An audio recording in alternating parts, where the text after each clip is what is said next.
Hello, everybody. I'm Gary Ebersol. Richard Kipling here. And I'm Randy Schwartz. Welcome to Camp Codger, a podcast for people in their golden years. Join us to hear rocking chair wisdom from three old guys. Our guest in this episode is the well-known sexologist, Dr. Pepper Schwartz. Before Richard introduces us to Dr. Schwartz, I have a very nice codger moment to share. Last week, my wife Bea and I were in San Francisco visiting my son and his family. Bea really wanted to take a cable car ride. Me, not so much. I've lived in San Francisco for many years and consider this city as my real home, even though I live in Santa Fe now. I told her it just wasn't cool to do such a touristy thing. She had her heart set on it, and I relented. When we boarded the cable car down by Ghirardelli Square, we decided to go full tourist and hang on to the outside of the cable car. As we were getting on and took our standing positions, this nice young man insisted that we take his seat on the bench. He was adamant. We must sit. We tried to decline, but Bea finally agreed to sit to make him happy. We started chatting with him and the older woman he was with. We discovered he was from Angola and taking his grandmother on a tour of California where he'd lived after attending college in Michigan. His insistence that one of us sit was simply something seniors in the U.S. seldom experience: respect for his elders. There was no way in his Angolan culture that he could ride the cable car sitting while an elder was standing. It was simply unacceptable. Ageism? You bet. But delivered in such a sweet, positive way. I'll take another helping of Angolan ageism. Richard, introduce us to Dr. Schwartz. Is there sex after 70? I should know this. I'm 79 years old. Back in my heyday, the 60s and 70s, the free love generation was alive and very well. Attitudes towards sex and relationships were fluid. You met, you dated, you did or you didn't have sex, and you wandered into the next relationship. Some were casual, a few were serious. But it was pretty loose. Sex, drugs, and rock and roll was the motto after all, and I was part of some of that. But what about now, 50 years later? Between the difference in our ages and bodies compared to then, plus the differences in society and technology and health aids between then and now, how do we seniors navigate? Well, we have an esteemed guest expert to help us row through those muddy waters. Dr. Pepper Schwartz is a sociologist and sexologist at the University of Washington, who has done extensive research on sexuality and relationships. She is a popular speaker on such subjects and has appeared on television, given a TED Talk, and is the acclaimed author of 26 books. 26 books on love, sexuality, and commitment, several of which have been featured on Oprah. She holds a PhD in sociology from Yale and is a former president of the Society for the Scientific Study of Sexualities. In other words, she's a busy person.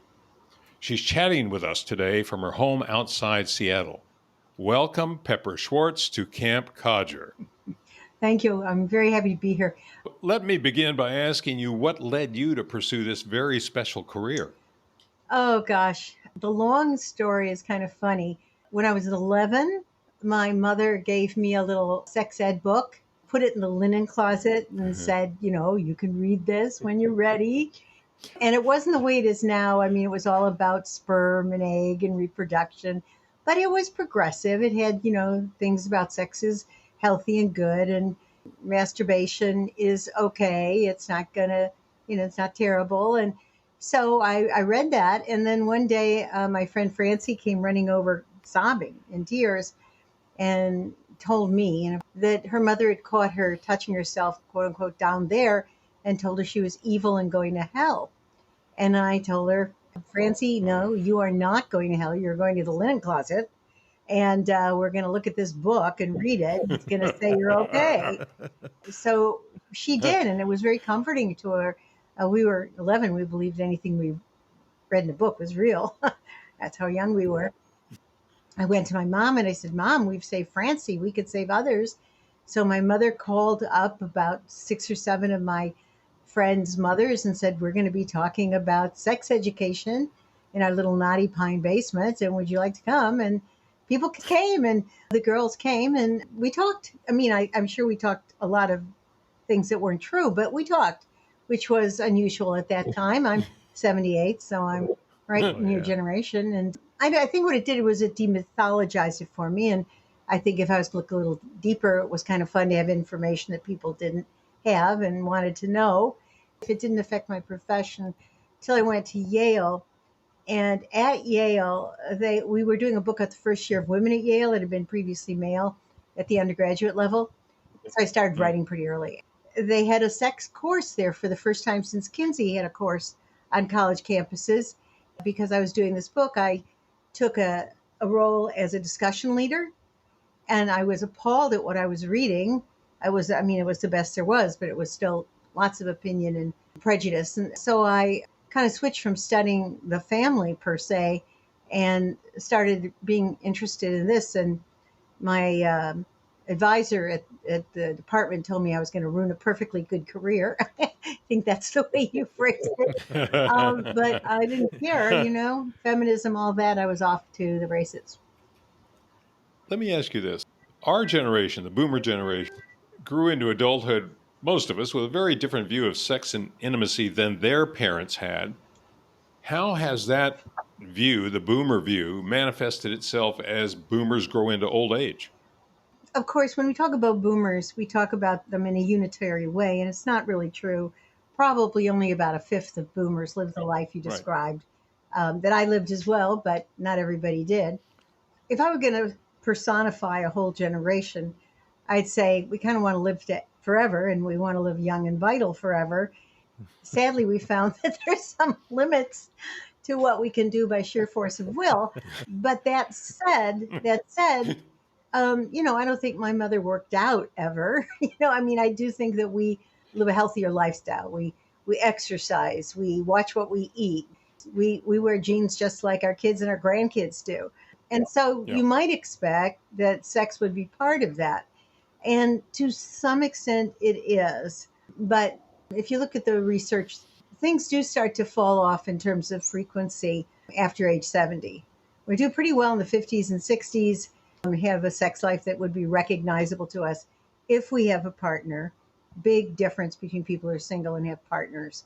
But then I think the reality of everything from changing needs to changing organs do in fact affect us. And the statistics of who's doing any kind of sexual experience are somewhat disappointing to me, because I think of sex not only as pleasure, but kind of as both a marker of health and a creator of health. And so I think when people put it aside, it's to a long-term detriment as well as short-term pleasure. Well, what are the numbers? What do you see when you hit 70 or 80? Well, in general, first of all, a lot of statistics stop measuring at 65. Like someone embalmed us. Do we fall off the face of the earth because we left the 60s? You'd think we did. So the research is scattered and somewhat, I think, unreliable after 70. But I think the important thing is there's pretty much an elevator drop in the 70s and really in the 80s, where you have at least half of the people in the 50s and 60s having sex at least, once or twice a month. And then you get to the 70s, and if you don't have a partner, you don't have much partnered sex at all. I mean, you're not running around like you might have been at 25. You are not. If you're in your 70s, you probably have less than 20% of the coupled people having sex as often as a couple times a month. Masturbation, you start to get a real decline even in that. It's available. It's good for you. Why not? Masturbation is still tabooed by a lot of people religiously. When you take a look at the statistics of people who are highly satisfied with their sex lives over 70, more women than men. And I think it's because men are really devastated, many of them having the loss of easy, hard erections as they used to, and they withdraw, they retreat, even from wives who are interested. It's a big psychological as well as physical thing, because there's lots of things men can do about it.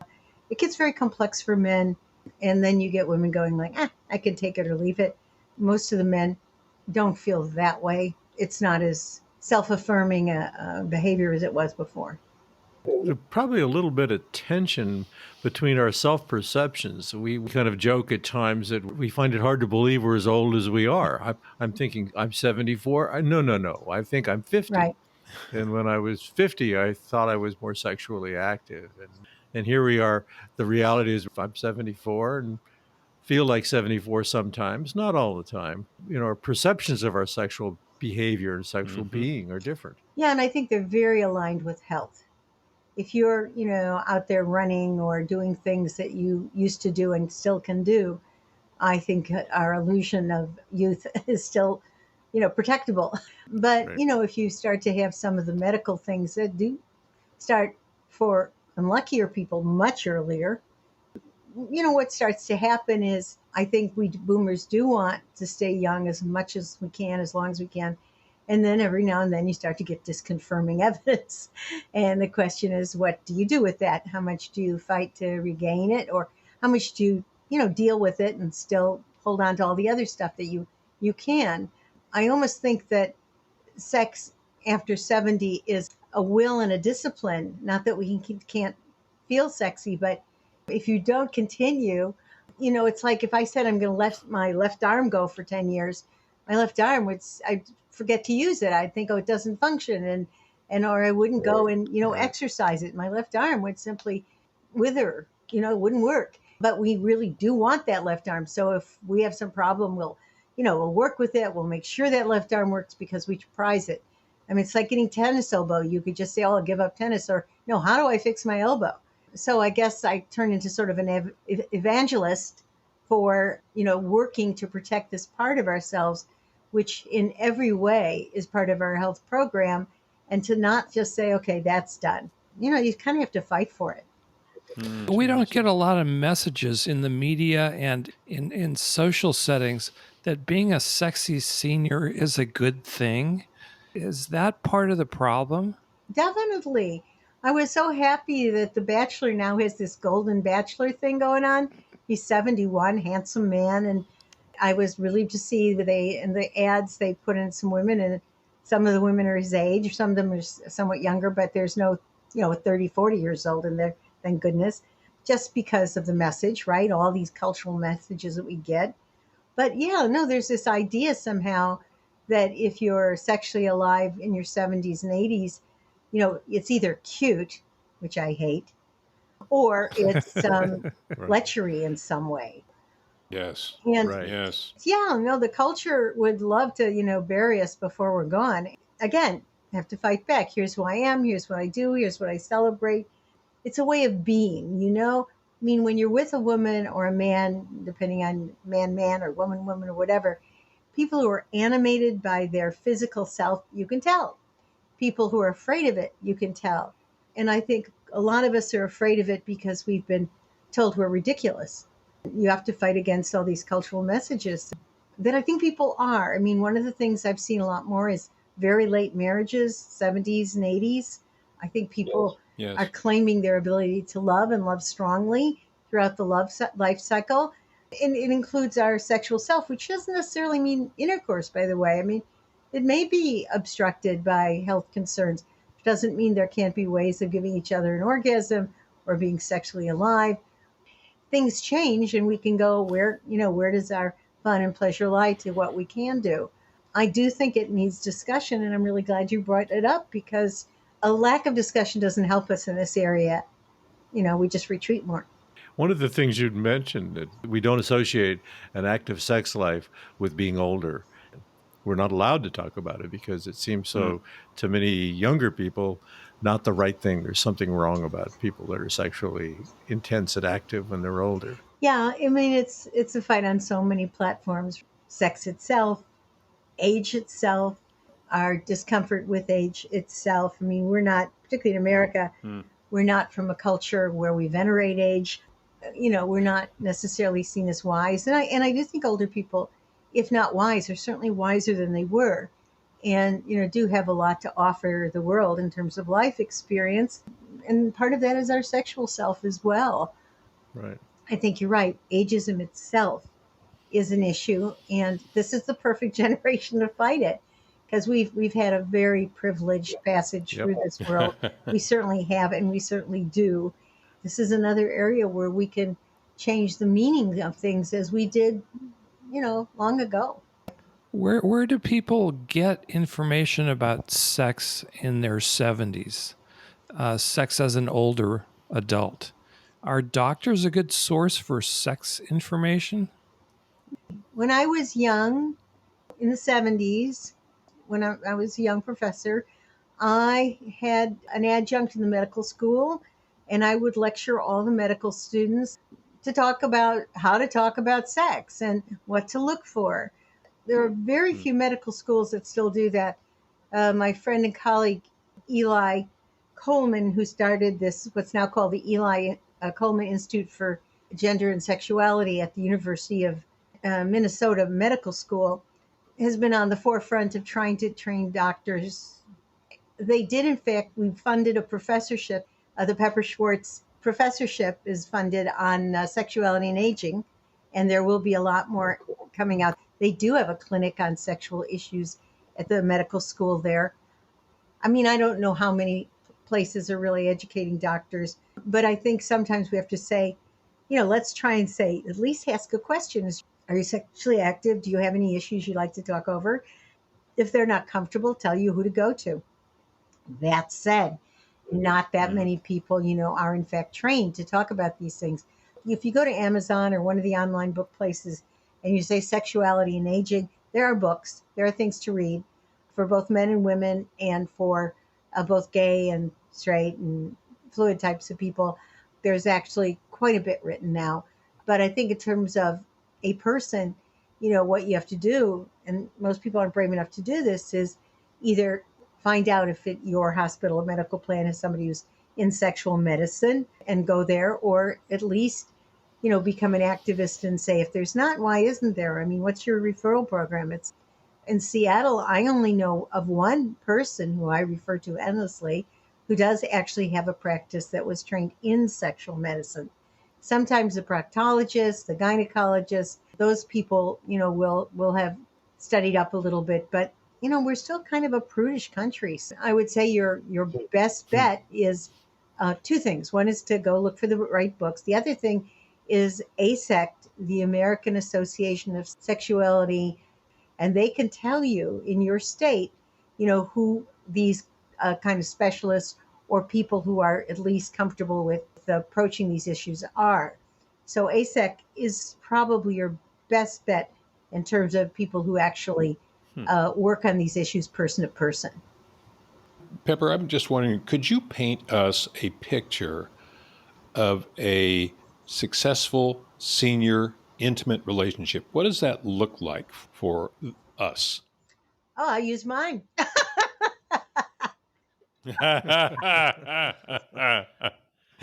Good, because us guys aren't real good at talking about this. So please enlighten us. You're affectionate. You touch, you kiss, you hold hands, you create that connection. And if it's not there, talk about it and say, well, why don't we hold hands more? Or let's kiss on hello or goodbye. It's hard to go from cold to hot. I would also say, okay, take care of yourself. We all like our partner to look good. If we're really, really overweight, let's work on it together. If we're never dressed up, let's have a date out.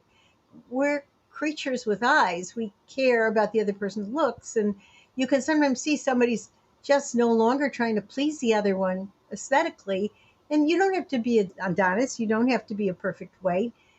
And you don't have to dress up all the time. But I'd say hygiene, I mean, all these things matter. Let's try and please each other. And, understanding that, we don't look like we're 30, but still we can look good. Like we care. Yeah, my husband used to say, because I wore a lot of grays and black, and he said, wear color, for goodness sakes. I'm wearing color, because he likes it. If he's not around, I'll wear black. And then I would say you have to communicate. What do you like? What do you not like? Don't have the same bodies. They don't function the same way. What do you need from me? Maybe the guy had an automatic erection before and he doesn't anymore. What's the issue? Maybe we go and see what are available things. Do we say, okay, you have appointment sex, it's been 2 weeks, Saturday night, reserve it, go take a blue pill or whatever it is you do. And, make sure there's lubrication, make sure we're not causing any pain to our partner. If you're not using lubricant, you are in denial, go get some lubricant. It was interesting. I had a friend who they divorced. I understood from her, and she'd been too embarrassed to ever talk to me about this. Was a good friend, that she and her husband hadn't had sex in 10 years, and she didn't know if she could physically do it anymore. I took her to a sex toy shop, and she literally needed to get expanders, which are these series of things to sort of replicate a penis, although they start as narrow as a pencil. Right. You insert them, and you get the muscles reworking to allow penetration. And she literally had to do that for months before she could actually even accommodate a penis physically. These things happen, and so you go, okay, what do we need to do to be able to have sex, whether it's for a man using suction or taking Cialis or Viagra, or it's an implant or whatever it is. Let's find out about it. Or, hey, we're not going to have intercourse, but all of those nerves are intact. Clitoris is as good as it ever was. There's a lot we can do for each other to please each other, and you figure it out. You find your path, and you make appointments. When we were young, you'd make a date for Saturday night. You'd wait all week, and you'd be excited about it. Oh, my gosh.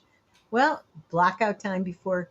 A lot of people, when you're young, you can get away with it. When you're old, you can't. They use trash time for sex. Okay, we're going out to dinner. We've seen our company. We've done everything we have to do. Now it's 11 o'clock. Well, if you're older, you're not going to have wild, crazy, you may not have wild, crazy sex anytime, but you sure as hell aren't going to have it after the long day and a big dinner after 11 o'clock. You're going to go to bed and sleep. So, you have to be intentional in a way that makes it happen. And then you can have a very satisfying sex life together, whatever pieces you individually put together. But it's important, not to put it on automatic pilot. It won't happen if it's on an automatic pilot, or it happened very rarely.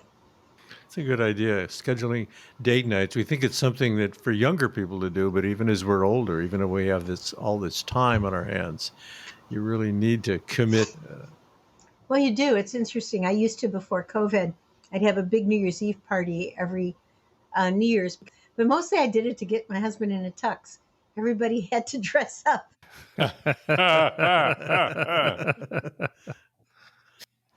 Your comment just then popped an idea into my head.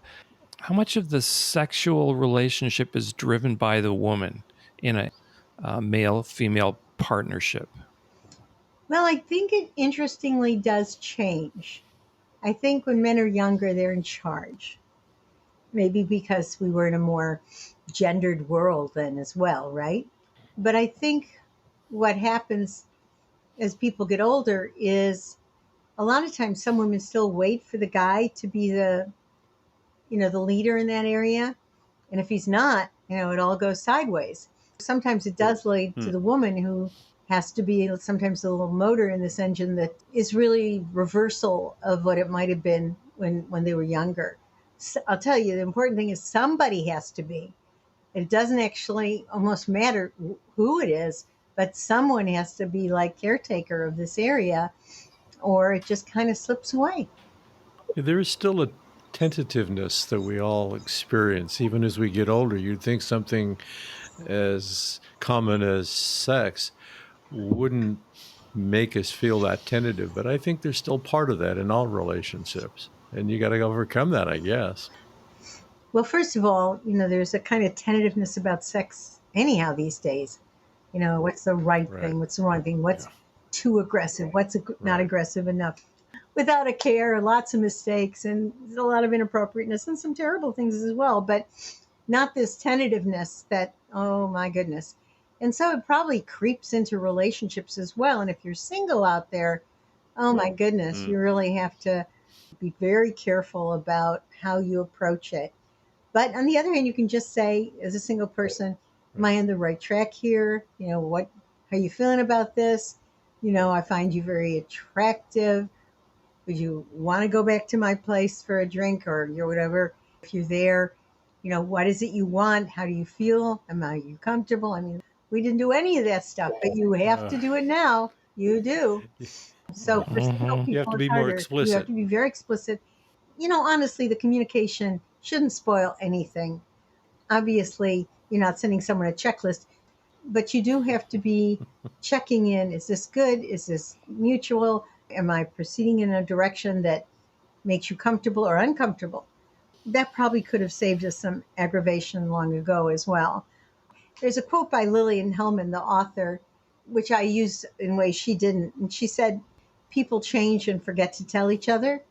And I think that's very true in sex. Yeah. We have to talk about That's who we are now and where am I getting my pleasure from? Are we touching or kissing in the right way? Are there things that we don't enjoy that we used to? What are the things that make us in the mood? Do we need a glass of wine? Whatever it is, we need to talk. And we've been told not to talk about sex, but just to do it. We need to talk. We need to find out who we are these days. Does sex mean a different thing to men than to women? Is there just an essential difference in the act and the emotion coming out of the act for each gender? It's a great question. I remember early on in my research, we were finding that dating couples gave a different answer to whether or not they'd had sex. We wondered if there was a mistake, if the question was unclear, but there were women saying they had sex and men saying they didn't, same couple. I didn't understand it because usually if someone was going to deny having sex dating, it'd be more likely in that age to be the woman. So what was it? Well, the man didn't consider it sex unless he had an orgasm. So even if there'd been penetration, if he didn't have an orgasm, he didn't call it sex. I think there is a thing with men, if they're not having an orgasm, what's the point? Where with women, they're used to being on and off orgasmic. Sometimes they are, sometimes they're not. That's one difference. I think the importance of orgasm, of ejaculation for men. I think sex also is misunderstood by a lot of people as being very narrow. It's just intermission. People understand what is sexual in very different ways. It's a spectrum, and I think we're more alike than different. This has really been a good time. We really appreciated your conversation. Could you tell our audience where they might find more about you? Sure. I have a website, drpepperschwartz.com.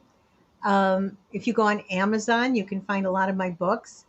Not all of them, but some of them. The latest book is called Relationship RX.